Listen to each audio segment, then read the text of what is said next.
go to the Panhandle.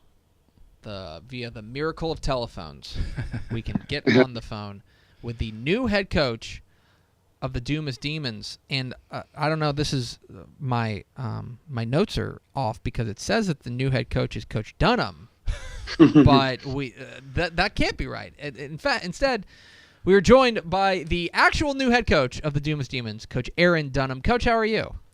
Hey, Greg, I'm good. Appreciate it. How are things in beautiful Dumas, Texas? They're going great. It's man of a lot of hats right now. We're through the transition and everything, but I couldn't be any more blessed than I am, and very, very appreciative of the job. So things are going well right now. You are moving from defensive coordinator to head coach, and you're stealing your brother's job. Your brother, of course, goes on to take over at Amarillo High. I am interested in that transition because obviously there's a lot of familiarity that's still going on in the program. But for you, what has this transition been like just over the past couple of weeks and maybe a month or so? It's been great. I mean, before being I was a defense coordinator. I'm also the head boys and head girls track coach, and then my job before that as well, I was also an assistant principal, so a lot of things. And with the transition right now with Chad leaving and then me being named the head coach, there wasn't a lot that we could do right now. I had to finish up the jobs that I was doing. So, but it's been good. It's been really good. Coach Mike Spradlin, one of my mentors throughout my coaching career, had always talked about, just keeping your nose to the grind, and don't worry about other people's jobs and the jobs that aren't yours. And so I've stayed true to that, and I think that's one of the reason that I am where I am now. So it's a natural fit, it seems like, from our perspective to get the promotion. I'm interested in what your message has been to your players so far. Obviously, obviously they know who you are. You're a familiar face around the program. But overall, when you talked with your players after getting this promotion, let's call it, what's your message to your kids, knowing that some things will change, but a lot of it's going to stay the same? I think consistency is the key. I think the consistency has been the key to a lot of our success with our entire coaching staff. I think Chad, previous to me, had put together a really good coaching staff, and we've been here for 4 years with very little turnover. And I think that's maybe what the administration and everything saw as well here, because I do believe it's about consistency. It's not only me, but the rest of our coaching staff. So I've talked to our kids about that a lot of the things will remain the same, and things are consistent, and the same people, that we're here are going to continue to be here, and then beyond that, just really focus on, the complacency, with consistency. A lot of times, too, some complacency could set in as well. So that's really what we're guarding against right now, is to, with consistency, there is no complacency, and that we continue to work and do the things that are required to win. We're talking with Aaron Dunnam, the head coach of the Dumas Demons here in Texas football today. You can involve the conversation, #TF Today. Coach, last year you guys kind of soar out of the gates and end up finishing with a 9-2 record, another district championship for your Demons.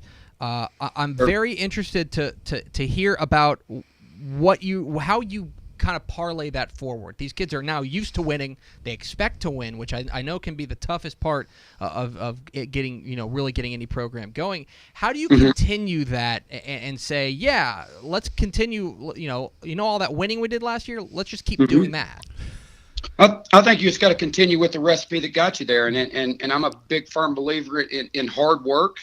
And it's just the things, that we've dedicated to, the year-round process of athletic development, inside the weight room, and just the recipe of the grind and the hard work. And, that takes absolutely zero talent to do that. And so I think we just got to continue with that mindset and continue to, we just can't be outworked. You got to continue to put in the hours and put in the time that's required to be successful. And that's what got us here. Those are the things that we did that have brought the success and the wins, and we've just got to continue that. You are a defensive guy, and I know that you're very excited about a number of guys you've got coming back. Luis Ramos was a fantastic safety for you guys, and yes, sir. And Gilbert Falcon has been excellent as well. Overall, this defense last year was one of the strengths of your team. What can we expect from this defense in 2018? We graduate some kids. We'll be pretty young on defense. We only returned 5 guys, but we thought we'd be the same way last year. We said the same thing as a staff last year, and we really just, our kids gelled and did a great job. So, I want to continue with that. We're probably going to be as young as we've been in the back end, but I think maybe as talented as we've been. So we're going to have to play some football with some sophomores and some younger kids, and we just got to know that, and we've got to know that some of these kids are probably going to make some sophomore mistakes.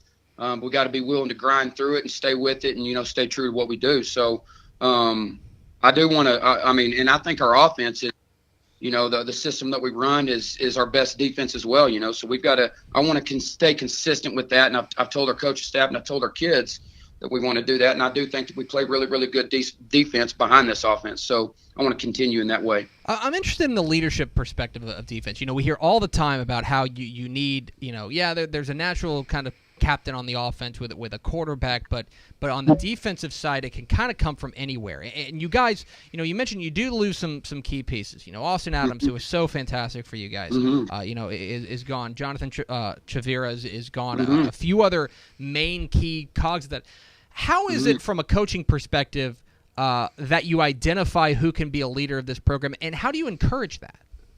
I think it's got to happen real quick. We are on defense. We are a defense to formation type team, so which requires our kids, and I would say mostly probably if you're talking about that leader on defense, I'd say it probably comes from the inside linebacker role. We have Paul Hernandez, who was a 3.58 defensive player of the year last year. He's graduated, and John Legg was also a really, really good inside linebacker, and then the other two that you've named as well. So we've got to find that, and that's our job as coaches. I've talked about that.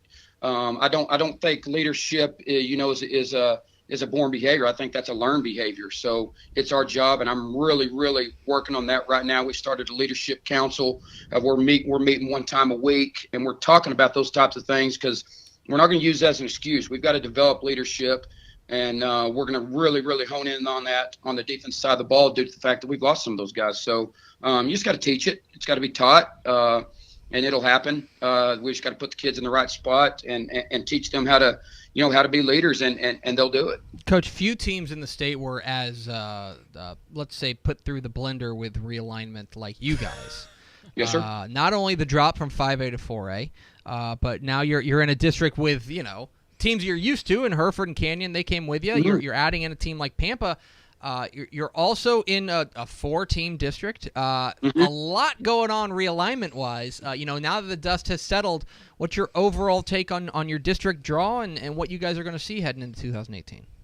I'm excited about it. We knew it was coming. We didn't know if it'd be a 5-team district, a 6-team district, or we also knew that there was a possibility of a 4-team district. So, I'm not just 100% sold on the 4-team district, but it is what it is, and we can control what we can control, and that's not what we can control, but we can control what we do, and so that's the approach that we're taking. Just like any coach's goal is obviously one of their goals in anywhere in America is to make the playoffs, and we can already check that off. We can get past that, and we just need to worry about controlling what we can control, and that's making us a better team. But we dropped down, and I've just emphasized to our kids that that's not going to do anything different. We've got to continue to win football games, and they play good football in 4A as well. Three of the teams were already in our district, and then you add a really talented team in Pampa that's done a great job and was very successful last year at 4A as well. So we just got to go to work, and I'm excited about it and looking forward to the challenge. You mentioned that you were an assistant principal. Everyone knows that the assistant principal is the actual enforcer at every school. Yes, sir. And so I want to know how that carries over to the football field. How do you use your players' natural fear of you as an assistant principal as an asset for your coaching?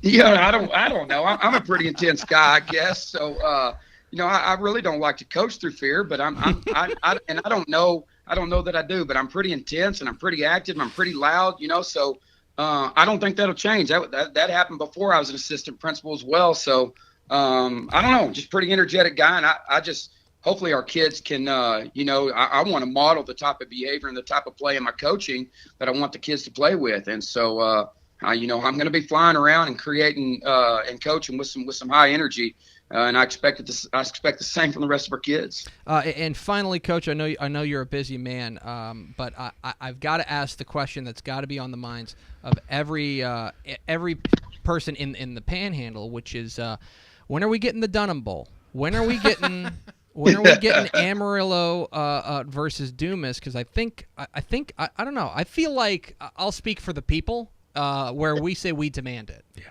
Yeah, I understand. I've heard a lot about that, and I'll be honest with you. I don't know. I really like coaching with my brother a lot more than I do against him. So I'm just going to be honest with you there. I don't know.